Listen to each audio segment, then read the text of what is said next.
şeyli bir gowy nuran adam ekeni. Şoň ýaly adamyň bolsa, diýleşip çay içip otursaň. Bağışla.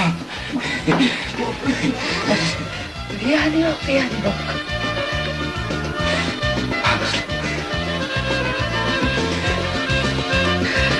Sofrca, Slorial tormakları kötülüğe getirdi. Ağzım bakalım. Bana terede o, bana terede. Hormatlı derdi, maş, bilen. Onu toya çağırın. Bana terede o.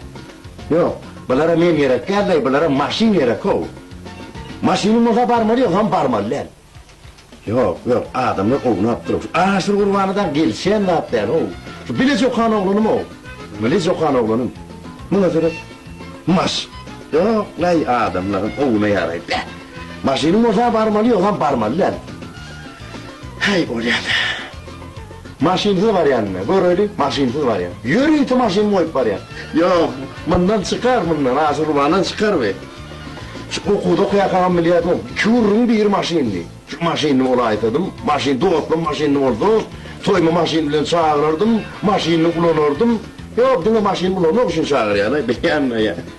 Ya Asırban'a, onu yaptırayım.